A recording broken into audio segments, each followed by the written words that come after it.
15 जून 2020 की वो रात, जब लद्दाख की बर्फीली ऊंचाइयों पर तापमान शून्य से नीचे गिर चुका था और हवा इतनी तेज थी कि सांस लेना भी एक चुनौती बन जाता है। उसी रात गलवान वैली की संकरी पथरीली घाटी में इतिहास फिर से लिखा जाने वाला था। ये कोई साधारण सीमा झड़प नहीं थी।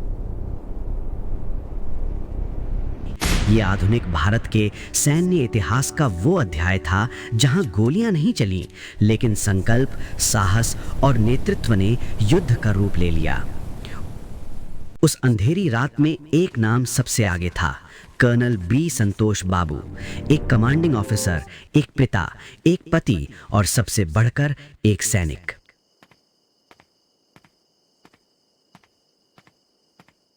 कुछ घंटों बाद उन्हें मरणोपरांत महावीर चक्र से सम्मानित किया जाएगा। लेकिन उस क्षण उनके सामने सिर्फ एक ही लक्ष्य था, अपने देश की संप्रभुता की रक्षा। पृष्ठभूमि को समझना जरूरी है। अप्रैल 2020 से पूर्वी लद्दाख में वास्तविक नियंत्रण रेखा पर असामान्य गतिविधियां देखी जा रही थीं। उपग्रह चित्रों और जमीनी रिपोर्टों से संकेत मिल रहे थे कि चीनी पीपल्स लिबरेशन आर्मी ने कुछ स्थानों पर अस्थायी ढांचे खड़े कर लिए हैं। मई की शुरुआती हफ्तों में पैंगोंग सो और गलवान क्षेत्र में सैनिकों के बीच धक्का मुक्की की घटनाएं हुई। दोनों देशों के बीच सैन्य और राजनयिक स्तर पर बातचीत चल रही थी। 6 जून 2020 को कोर कमांडर स्तर की वार्ता में एक सहमति बनी, चरणबद्ध तरीके से पीछे हटना। लेकिन 15 जून की शाम को जो हुआ, उसने उस सहमति की विश्वसनीयता पर प्रश्न चिन्ह लगा दिया। 16 बिहार रेजिमेंट, जो इंडियन आर्मी का हिस्सा है, उस समय गलवान क्षेत्र में तैनात थी। उसके कमांडिंग ऑफिसर थे कर्नल संतोष बाबू।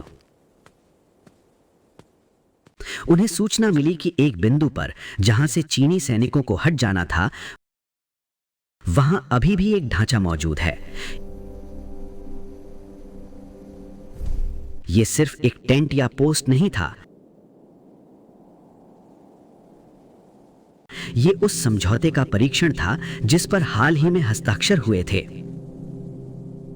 रात लगभग 7 बजे के आसपास कर्नल संतोष बाबू ने एक सत्यापन गश्ती दल का नेतृत्व करने का निर्णय लिया। यह कोई आक्रामक कार्यवाही नहीं थी, यह स्थापित प्रोटोकॉल के तहत एक निरीक्षण था, यह सुनिश्चित करने के लिए कि सहमति का पालन हो रहा है। उनके साथ लगभग 30 से 35 सैनिक थे। वे जानते थे कि क्षेत्र संवेदनशील है, लेकिन वे ये भी जानते थे कि भारतीय सैनिक बिना उकसावे के आगे नहीं बढ़ते। रेडियो पर आवाज आई, alpha leader to sunray, movement in progress, approaching disengagement point. जवाब शांत था, roger, alpha leader, maintain protocol. घाटी संकरी थी।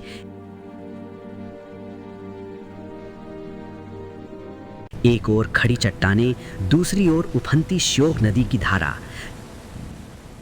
जैसे जैसे दल आगे बढ़ा, उन्हें सामने रोशनी की हल्की झलक दिखाई दी। ये वही स्थान था, लेकिन वहां सिर्फ ढांचा नहीं था, वहां सैनिक भी थे। ऐतिहासिक रूप से भारत और चीन के बीच 1996 और 2005 के समझौतों के तहत आग्नेय शास्त्रों का उपयोग न करने की नीति लागू थी। इसका अर्थ था कि आमने सामने की स्थिति में सैनिक हथियार लेकर तो जाते हैं, लेकिन उनका उपयोग नहीं करते। उस रात भी ऐसा ही था। भारतीय सैनिकों के पास व्यक्तिगत हथियार थे, परंतु आदेश स्पष्ट थे, गोली नहीं चलानी है। कर्नल संतोष बाबू आगे बढ़े। उन्होंने अपने समकक्ष अधिकारी से बातचीत करने की कोशिश की। उपलब्ध आधिकारिक विवरणों के अनुसार उन्होंने आपत्ति जताई कि सहमति के बावजूद ढांचा क्यों मौजूद है। बातचीत तीखी थी, लेकिन अभी तक स्थिति नियंत्रण में थी। फिर अचानक हालात बदल गए। पीछे की अंधेरी ढलानों से अतिरिक्त सैनिक नीचे उतरने लगे। उनके हाथों में लाठियां थीं, जिन पर कीलें जड़ी थीं। कुछ के पास कंटीली तार लिपटी डंडियां थीं। ये दृश्य अप्रत्याशित था। ये पारंपरिक सैन्य टकराव नहीं था, ये निकट युद्ध की स्थिति थी। रेडियो पर आवाज आई, alpha leader to base, situation escalating, multiple personnel in contact. जवाब आया, होल्ड पोजीशन, रीइंफोर्समेंट्स मूविंग। पहला धक्का लगा, एक भारतीय जवान गिरा। अगले ही क्षण दोनों पक्षों के सैनिक एक दूसरे से उलझ चुके थे। चट्टानों के बीच अंधेरे में तेज हवा और बहती नदी की आवाज के बीच हाथापाई शुरू हो चुकी थी। कर्नल संतोष बाबू ने पीछे हटने का आदेश नहीं दिया। उन्होंने अपने सैनिकों को संगठित रहने को कहा। लाइन होल्ड करो, किसी को अकेला मत छोड़ना। उनकी आवाज रेडियो और प्रत्यक्ष दोनों में गूंज रही थी। उपलब्ध सैन्य प्रशस्ति पत्र के अनुसार उन्होंने व्यक्तिगत रूप से अग्रिम रेखा में रहकर अपने सैनिकों का नेतृत्व किया। संख्या में विरोधी अधिक थे। भौगोलिक स्थिति भी चुनौतीपूर्ण थी। संकरी रिज लाइन पर संतुलन बनाए रखना कठिन था। कई सैनिक फिसलकर नीचे गिर गए, कई गंभीर रूप से घायल हुए, लेकिन भारतीय दल ने पीछे हटने से इनकार कर दिया। रात गहराती गई। अतिरिक्त भारतीय सैनिक भी वहां पहुंचे। झड़प कई घंटों तक चली। आधिकारिक पुष्टि के अनुसार 20 भारतीय सैनिक शहीद हुए, जिनमें कर्नल संतोष बाबू भी शामिल थे। चीनी पक्ष ने भी हताहतों की पुष्टि की, हालांकि सटीक संख्या विवाद का विषय रही। एक रेडियो ट्रांसमिशन जो बाद में पुनर्निर्मित किया गया कुछ इस तरह था: sunray, we have casualties but position not abandoned. जवाब आया: copy, stay firm, evac team on stand by. Colonel Santosh Babu गंभीर रूप से घायल हुए, लेकिन उन्होंने अंतिम क्षण तक अपने सैनिकों को निर्देश दिए। उनके नेतृत्व में भारतीय सैनिकों ने उस बिंदु पर चीनी ढांचे को हटाने का प्रयास जारी रखा। ये सिर्फ एक भौतिक संरचना नहीं थी, ये नियंत्रण रेखा पर दावे का प्रतीक था। ये समझना जरूरी है कि ये घटना किसी बड़े युद्ध का हिस्सा नहीं थी। ये सीमित स्थानीयकृत टकराव था,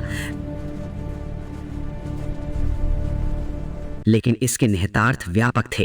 ये 45 वर्षों में पहली बार था जब भारत चीन सीमा पर इतनी संख्या में सैनिक हताहत हुए।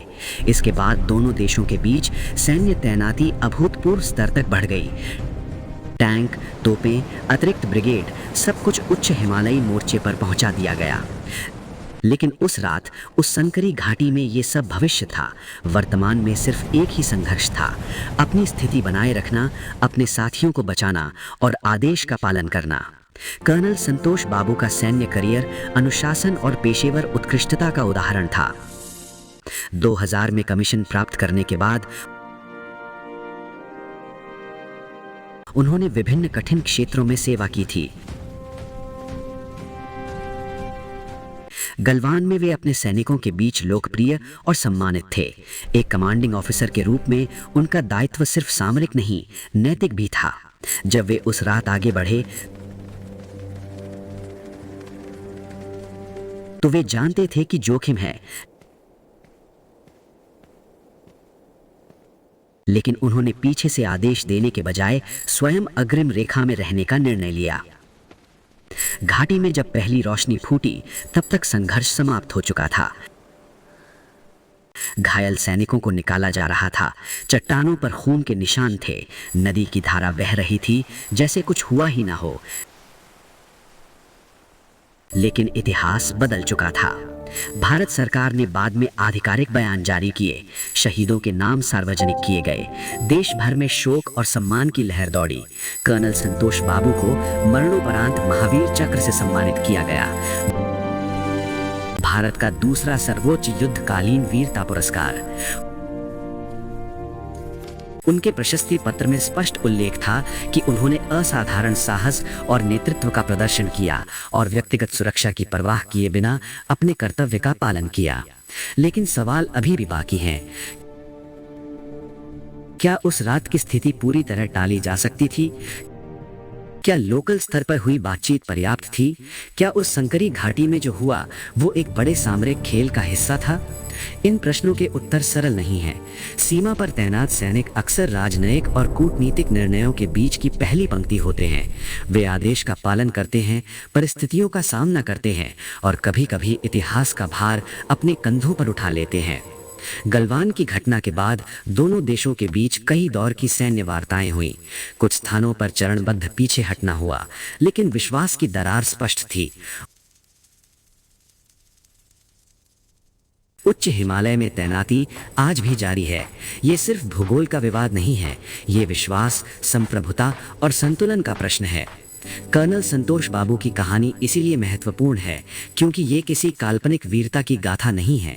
ये दस्तावेजों, आधिकारिक विवरणों और सैन्य परंपरा पर आधारित एक वास्तविक घटना है।